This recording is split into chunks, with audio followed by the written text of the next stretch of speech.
Welcome to our channel. இப்போ வந்து நீங்கள் பார்க்குறது வந்து வஞ்சர மீன் ஃப்ரை.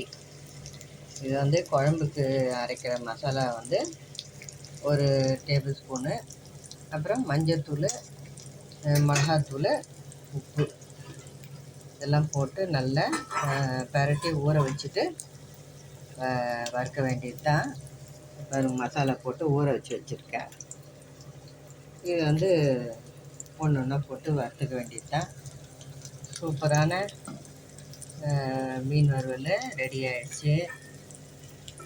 ரொம்ப டேஸ்டியாக இருக்கும் அது.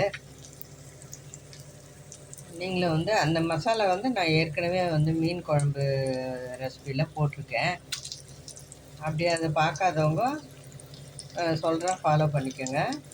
கொஞ்சமாக வெங்காயம், பச்சை மிளகா, கொஞ்சமாக மிளகு, சீரகம், பூண்டு ஒரு 4-5 பல், கருவேப்பிலை இது போட்டு நல்லா அரைச்சிட்டு அந்த மசாலா, அப்புறம் அதுலேயே மஞ்சத்தூள், மிளகாத்தூள், உப்பு போட்டு நல்லா கலந்துட்டு அதுக்கப்புறம் அந்த ஃபிஷ்ஷில் தடவி ஒரு அரை மணி நேரம், 3/4 மணி நேரம் ஊற வச்சுட்டு வறுத்தோம்னா சூப்பரான மீன் வறுவல் ரெடி. நீங்களும் செய்து பாருங்கள். செய்து பார்த்துட்டு எப்படி இருக்குதுன்னு சொல்லிவிட்டு கமெண்ட் பண்ணுங்கள். பிடிச்சிருந்தா இந்த வீடியோ லைக் பண்ணுங்கள், ஷேர் பண்ணுங்கள், எங்கள் சேனலுக்கு சப்ஸ்கிரைப் பண்ணுங்கள். தேங்க்ஸ் ஃபார் வாட்சிங்.